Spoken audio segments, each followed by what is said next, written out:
제목을 한번 같이 읽겠습니다. 시작. 제자들과 나. 2024년 표를 한번 같이 읽겠습니다. 시작. 성령 충만으로 복음 전하는 교회. 여러분, 복음 전한다는 건 입술로만 하는 것이 아닙니다. 사실은 입술보다도 앞서는 것이 우리의 삶인 것입니다. 그런 의미에서 제가 최근에 참 가슴 아픈 이야기를 들었습니다.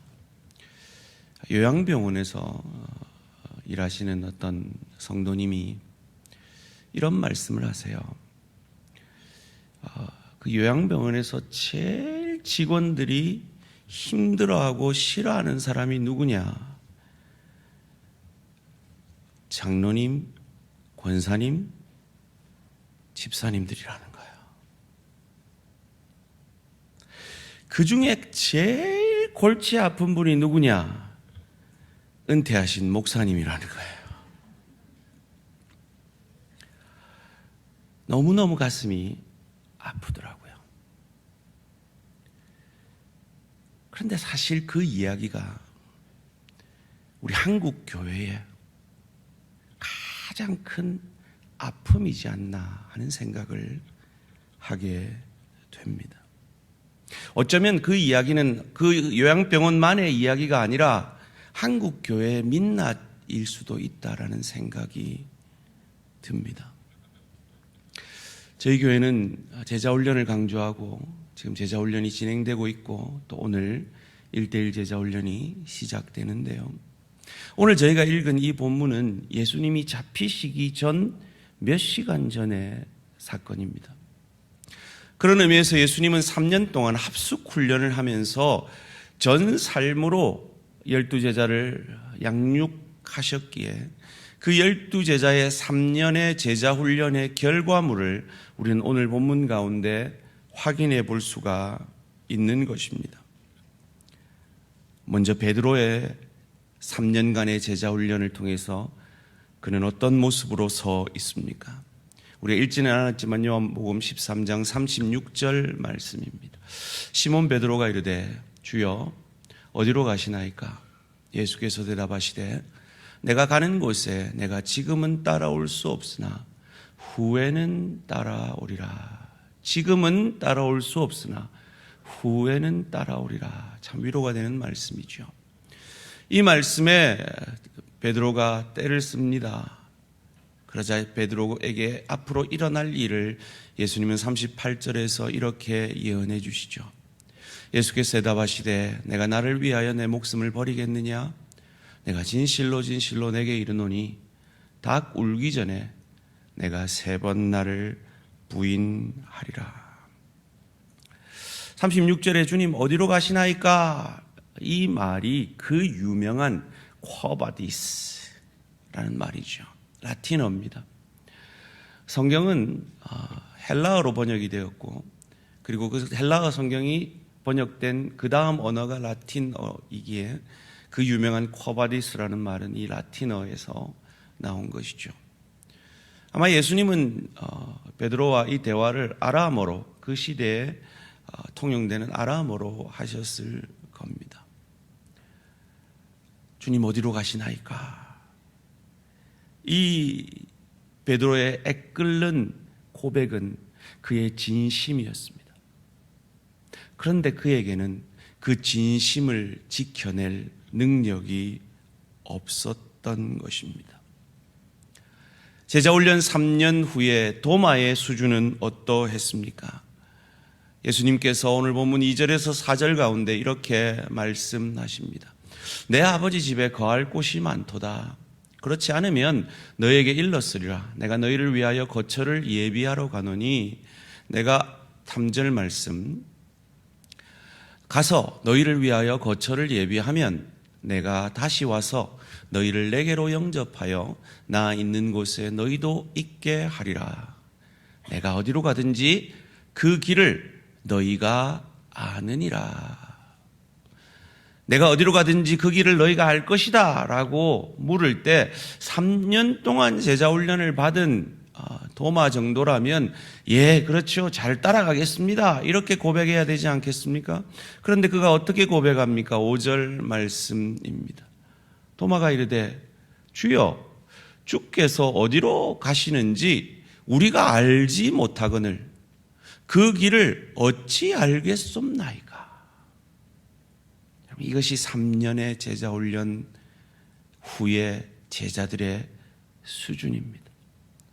당신이 어디로 가는지도 모르는데 우리가 그 길을 어떻게 알겠습니까? 라고 반문하고 있는 것이죠. 이 반문에 그 유명한 요한복음 14장 6절의 말씀을 해주신 것이죠. 예수께서 이르시되 내가 곧 길이요 진리요 생명이니 나로 말미암지 않고는 아버지께로 올 자가 없느니라. 여러분, 이 말씀은 이 참 한심한 제자들에게 소망이 되어지는, 위로가 되어지는 말씀인 것입니다. 빌립은 어떻습니까? 오늘 본문 7절 말씀에서 예수님이 이렇게 말씀하십니다. 너희가 나를 알았더라면 내 아버지도 알았으리라. 이제부터는 너희가 그를 알았고 또 보았느니라. 아버지와 나는 하나이기 때문에 너희가 3년 동안 제자 훈련 나와봤지 않았느냐. 그러니까 너희는 이제 아버지를 아는 자다라고 했습니다. 이에 8절 말씀에 빌립이 반문합니다. 빌립이 이르되 주여 아버지를 우리에게 보여주옵소서. 그리하면 족하겠나이다. 무슨 말입니까? 당신만으로는 만족 못하겠습니다. 아버지 직접 보내주세요. 그러면 만족하겠습니다. 라고 말하는 이 한심한 수준의 제자들의 모습.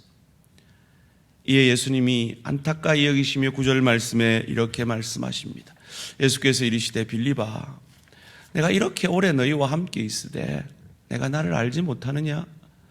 나를 본 자는 아버지를 보았거늘 어찌하여 아버지를 보이라 하느냐? 안타까이 말씀하십니다.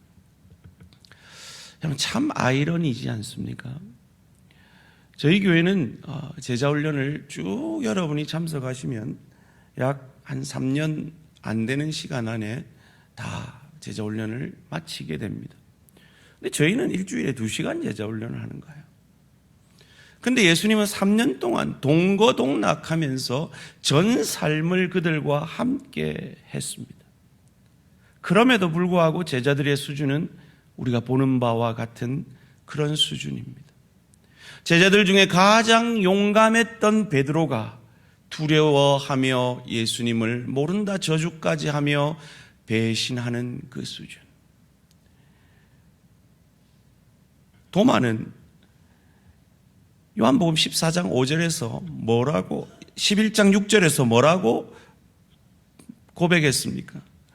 디두모라고도 하는 도마가 다른 제자들에게 말하되 우리도 주와 함께 죽으러 가자 하니라. 물론 착각해서 한 말이지만 이렇게 주를 향한 진심을 가진 사람이었습니다.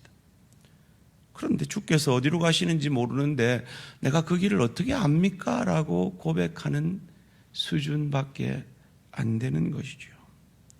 또 나다나엘은 어떻습니까? 메시아를 만난 기쁨에 이 빌립은 나다나엘에게 이렇게 얘기하지 않았습니까? 1장 46절입니다. 나다나엘이 이르되 나사렛에서 무슨 선한 것이 날 수 있느냐? 빌립이 이르되 와서 보라 하니라. 내가 메시아를 만났다. 그의 친구 나다나엘에게 와 보라 라고 했던 그 나다나엘이 제자훈련 3년을 마치고 무엇라고 고백하고 있습니까? 하나님을 우리에게 보여주옵소서. 그러면 만족하겠습니다 라고 고백하는 수준인 것입니다. 우리하고 비슷한 수준이죠. 제가 설교 준비를 하면서 이재철 목사님 책을 읽는데 아주 재미난 표현을 하세요. 우리 다 아파트에 대부분 사시잖아요. 그런데 이 아파트 우리가 느끼지 못하지만 우리 머리 위로 뭐가 지나다니고 있습니까? 우리가 눈동 오줌이 지나다니고 있는 거죠. 우리가 버린 그 오물들이 머리로 지나다니는 거예요. 땅 밑으로 그것이 지나다니고 있는 거예요. 물론 그것이 파이프로 봉쇄되어 있기 때문에 우리는 냄새를 맡지 못하고 느끼지 못하지만 사실은 우리는 오물 속에서 살고 있는 것이죠. 현대인들을 문명 비판론자들은 폐수와 폐수 속에, 오물과 오물 속에 갇혀 사는 사람들이라고 묘사합니다. 그리고 사실은 우리 인간의 삶을 정직하게 보면 바로 우리의 삶 자체가 그 오물과 폐수와 같은 삶이라는 것이죠. 오늘 본문의 제자들의 수준이 딱 그와 같습니다. 그런 제자들의 수준을 보시면서도 예수님이 뭐라고 말씀하십니까? 오늘 본문 14장 6절 말씀 함께 읽습니다. 시작. 예수께서 이르시되 내가 곧 길이요 진리요 생명이니 나로 말미암지 않고는 아버지께로 올 자가 없느니라. 이 말씀은 이 한심한 수준의 제자들에게, 이 한심한 수준의 우리들에게 큰 소망과 위로가 되어지는 말씀인 것입니다. 너가 아니다. 네 수준이 높아져서 하나님께로 가는 것이 아니다. 나를 통해서다. 네 의로움이 아니다. 나의 의로움을 통해서 너는 하나님께로 갈 수 있는 것이다. 오물 같은 너일지라도 파이프로, 완전한 파이프된 나를 통해 너는 하나님께로 가서 그 오물처리 정수장인 그곳에서 예수 그리스도의 십자가 보혈과 죽음과 부활을 통해서 깨끗한 물이 되어 거룩하신 하나님께로 가게 될 것이다 라고 말씀해 주시는 것입니다. 오늘 여기 머리 숙인 하나님의 사람들에게 이 소망이 있음을 믿으시기를 주님의 이름으로 축원합니다.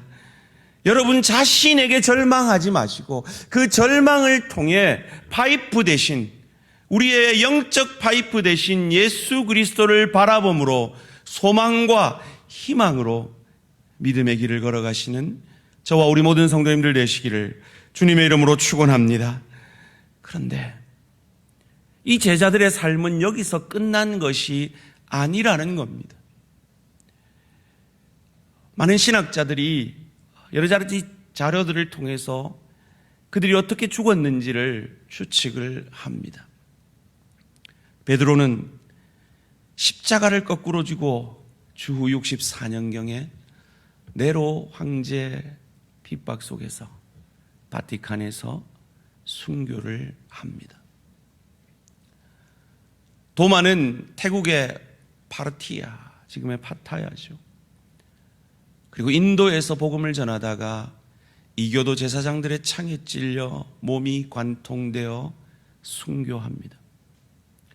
빌립은 소아시아 시리아 지역에서 복음을 전파하다가 히에라볼리, 터키의 파묵칼레라는 지역인데요, 이곳에 이르러서 큰 뱀을 섬기는 이들을 개종시키고 그 뱀을 파괴하는 데 성공한 이후에 그 뱀을 통해서 이익을 얻던 그들의 제사장들에게 투옥되어 채찍질 당한 후에 그도 십자가에 못 박혀 순교합니다. 이렇게 한심했던 제자들이 어떻게 이렇게 변하여 순교의 제물이 되어졌을까요? 우리 집사님 기도하신 대로 우리 주님은 자기 사람들을 사랑하시되 끝까지 사랑하시기 때문입니다. 자기를 팔았다고 포기하지 않습니다. 그 길 어떻게 알겠습니까? 한다고 포기하지 않습니다. 보여주십시오. 하나님 보여주십시오. 한다고 포기하지 않으시고 우리를 끝까지 사랑하시기 때문입니다. 어떻게 끝까지 사랑하십니까? 우리에게 성령을 주심으로 사랑하십니다. 요한복음 13장 1절 말씀, 믿음을 가지고 나를 향해 주시는 말씀으로 확신하면서 함께 읽습니다. 시작. 유월절 전에 예수께서 자기가 세상을 떠나 아버지께로 돌아가실 때가 이른 줄 아시고 세상에 있는 자기 사람들을 사랑하시되 끝까지 사랑하시니라. 우리 주님이 끝까지 우리를 사랑하시는 그 방법, 제자들을 끝까지 사랑하신 방법이 무엇이었습니까? 자기의 영을 그들의 속에 주시는 것이었습니다. 그것을 사도행전 1장 4절에서 5절 승천하시기 전에 이렇게 약속하셨습니다. 사도와 함께 모이사 그들에게 분부하여 이르시되 예루살렘을 떠나지 말고 내게서 들은 바 아버지께서 약속하신 것을 기다리라. 요한은 물로 세례를 베풀었으나 너희는 몇 날이 못되어 성령으로 세례를 받으리라 하셨느니라. 그리고 성천하셨습니다. 그리고 기다리고 기도함으로 모여있던 그들에게 약속대로 성령을 부어주셨습니다. 사도행전 2장 1절에서 4절 말씀입니다.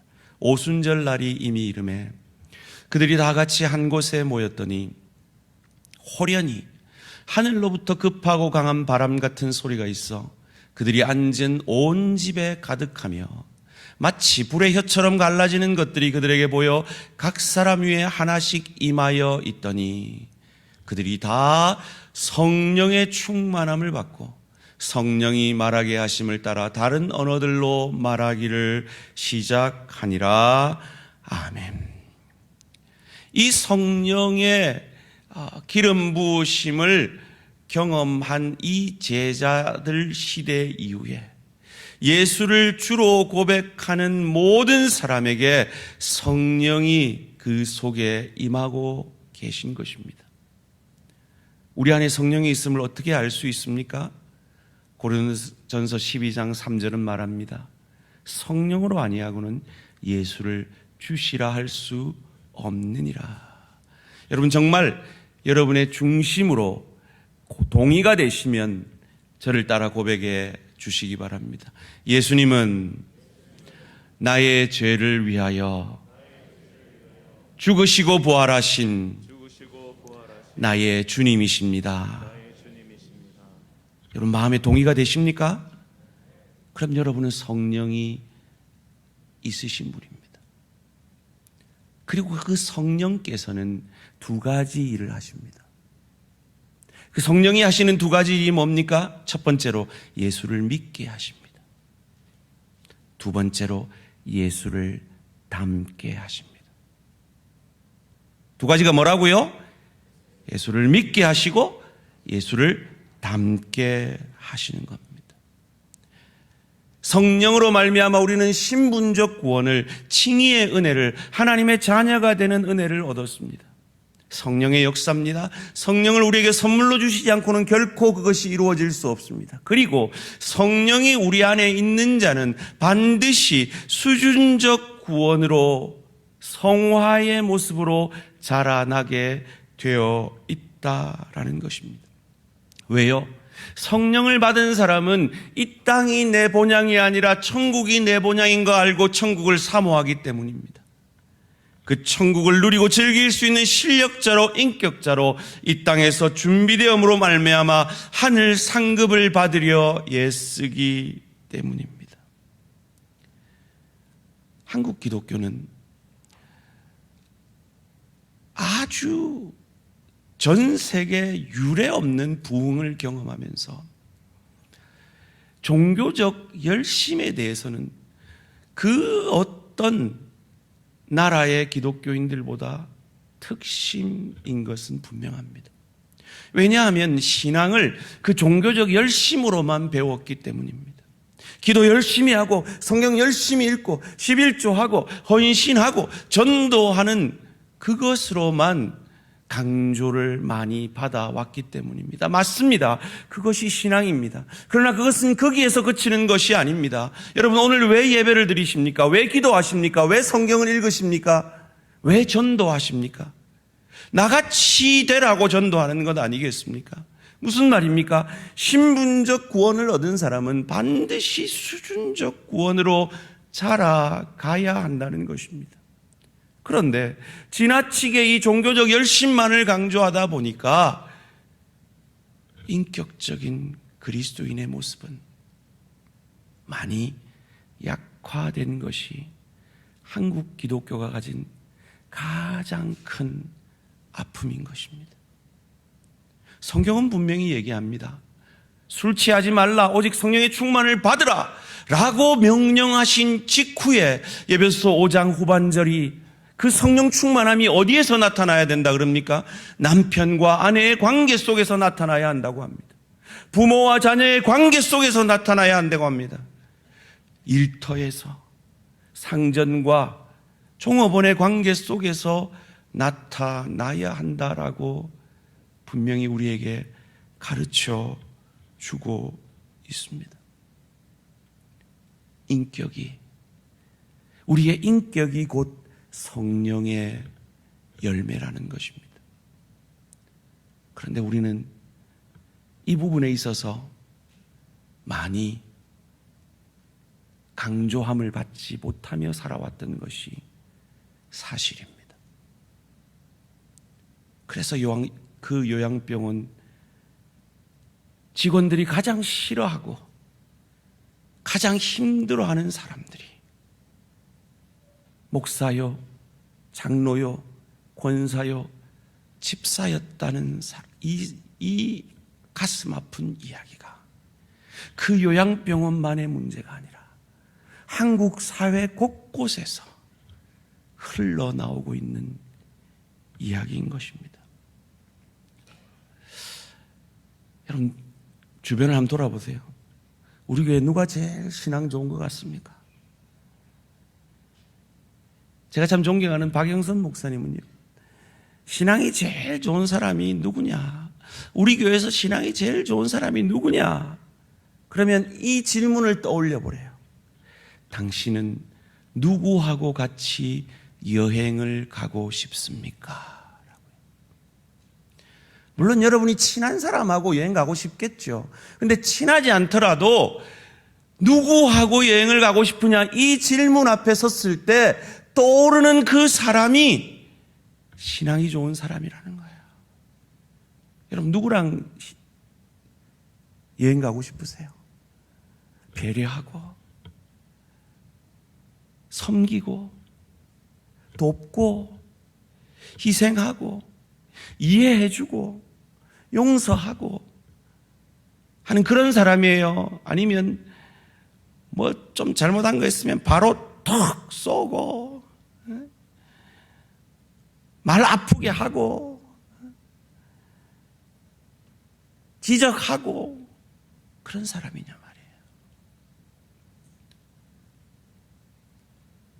여러분, 다 우리 요양병원 가게 될 텐데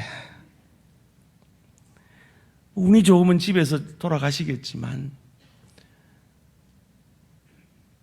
그 요양병원에서 우리 대한가족들은 참 저분 같으면, 저분처럼 늙어갈 것 같으면 저분이 믿는 그 예수, 저분이 늘 읽고 있는 저 성경, 저분이 늘 하고 있는 저 기도, 나도 한번 해보고 싶다. 이런 고백을 들을 수 있는 저와 우리 모든 성도님들 되시기를 주님의 이름으로 축원합니다. 그래서 예수님께서 이 한심한 제자들을 두고 이어지는 본문 14장 26절에서 너희에게 희망이 있다 이렇게 얘기합니다. 함께 읽습니다. 시작. 보혜사 곧 아버지께서 내 이름으로 보내실 성령 그가 너에게 모든 것을 가르치고 내가 너에게 말한 모든 것을 생각나게 하리라. 너희 이렇게 한심하지만 그래도 너희가 희망이 있다. 너에게 성령을 부어줄 것이기 때문입니다. 그 성령의 사람들은 어떻게 한다고요? 이어지는 27절이 말합니다. 평안을 너희에게 끼치노니 곧 나의 평안을 너희에게 주노라. 내가 너희에게 주는 것은 세상이 주는 것과 같지 아니하리라. 너희는 마음에 근심하지도 말라. 두려워하지도 말라. 성령이 생각나게 하시면 무엇을 준다고요? 평안을 준다고요. 사랑하는 성도님들, 여러분 여러분의 아내에게 평안을 주고 계십니까? 여러분의 남편에게 평안을 전해주고 계십니까? 여러분 부모에게 평안을, 여러분 자녀에게 평안을 주고 계십니까? 여러분 동료에게 평안을 주고 계십니까? 여러분 지체에게 평안을 주고 계시냐 말이에요. 그래서 우리는 이 제자들 한심한 수준인 우리는 날마다 내가 내 주인이 아니라 성령께서 내 삶의 왕자에 앉아주십시오라고 날마다 성령 충만을 간구해야 하는 것입니다. 그 성령 충만함을 통해서 이 본문에 나오는 제자들의 이 한심한 수준, 우리 아파트 위에 내 머리 위로 내 발 밑으로 흐르는 그 오물 같은 인생인 나 같은 죄인을 내가 아직 죄인 되었을 때, 하나님과 원수 되었을 때 나를 있는 모습 그대로 사랑하시되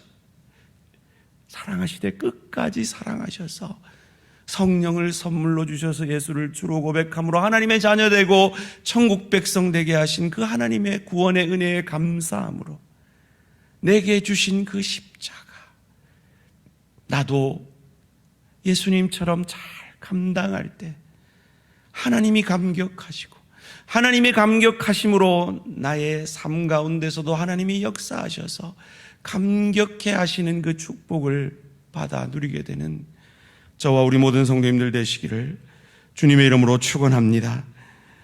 평안을 끼치노니, 이 삶을 초대교회 성도들은 살아내었습니다. 그래서 초대교회를 평가하는 이 사도행전 2장 47절은 이렇게 말하고 있는 것입니다.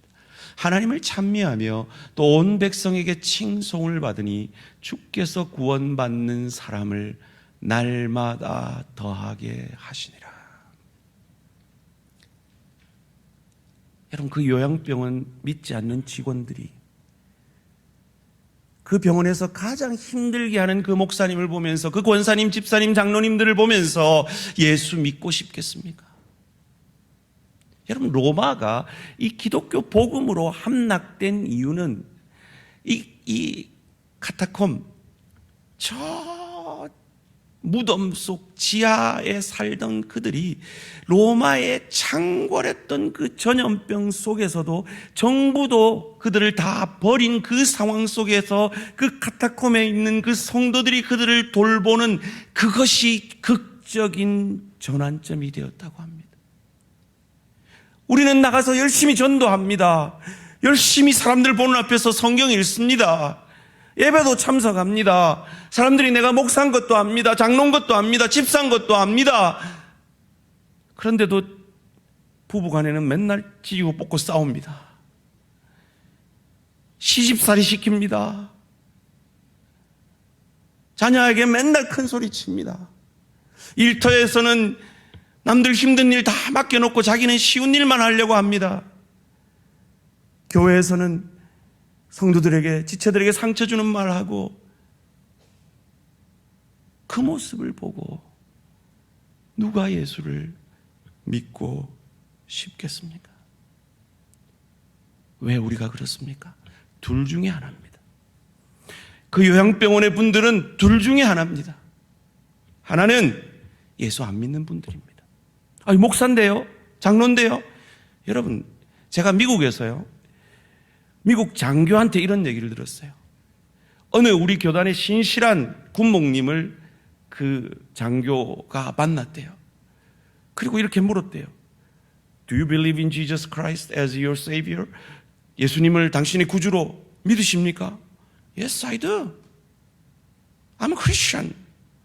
그러니까 이 장교가 너무 반가워하면서, 아이고 반갑습니다. 제가 예수 믿는 목사님을 이렇게 오랜만에 만났습니다. 그러더래요. 여러분, 예수 안 믿고도 목사할 수 있습니다. 장로할 수 있고 권사할 수 있고 집사할 수 있습니다. 얼마든지 할 수 있습니다. 둘째는 잠시 넘어진 겁니다.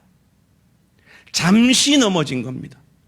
왜냐하면 성령이 있는 사람들은 계속 넘어져 있을 수 없어요. 성령이 있는 사람은 내가 직원들 앞에서 이렇게 내 갑질을 하면 하나님 영광 못 받으시겠지, 내가 이러면 안 되지라고 곧 돌아서지 계속해서 갑질할 수는 없는 거예요. 성령이 그에게 말할 수 없는 탄식으로 지적하시기 때문에 요한 1서에서 말하는 대로 죄를 계속 지을 수는 없는 것입니다. 사랑하는 성도님들, 여러분, 이 요양병은 그들과 다릅니까? 그래요. 제자들도 그 수준이었어요. 우리도 마찬가지죠. 그런데 제자들은 그 수준에 머물러 있지 않았습니다. 그들을 사랑하시되 끝까지 사랑하셔서 갈릴리 바닷가에서 자기가 배신할 때 봤던 그 숯불 앞에서 몸둘 바 몰라 했던 베드로에게 내가 나를 사랑하느냐? 내 양을 먹이라, 내 양을 치라, 내 양을 먹이라. 다시 사명을 맡겨주시는, 끝까지 사랑해 주시는 그 예수 그리스도의 사랑 앞에 항복하고 그 주의 복음을 위해 헌신하며 변화되며 차마 나는 예수님처럼 똑바로 십자가에 달려 죽을 수 없다 고백하며 거꾸로 죽어가는, 그것이 우리 안에 계신 성령이 우리 속에서 만들어내는 역사임을 믿으시고 잘 훈련하셔서 앞으로 요양병원에서 가장 사랑받는 환자들 되시기를 주님의 이름으로 축원합니다. 그건 좀 기분 나쁘다, 그죠? 여러분의 가족에게 가장 인정받는 그리스도인 되시기를 주님의 이름으로 축원합니다. 여러분 일터에서 당신 같으면 나도 예수 믿겠다는 고백을 받아내는 저와 우리 모든 성도님들 되시기를 주님의 이름으로 축원합니다. 우리 성도들 가운데 저분하고 여행 한번 가보고 싶다, 이 고백을 받아내는 저와 우리 모든 성도님들 되시기를 주님의 이름으로 축원합니다. 내 힘 아닙니다. 내 능력 아닙니다. 성령 충만입니다. 하늘의 것을, 위의 것을 바라보아야 합니다. 고린도서에서 3장 2절 3절 말씀 읽고 마치겠습니다. 시작. 위의 것을 생각하고 땅의 것을 생각하지 말라. 이는 너희가 죽었고 너희 생명이 그리스도와 함께 하나님 안에 감추어졌음이라. 아멘. 우리는 이미 예수와 함께 죽은 자들입니다.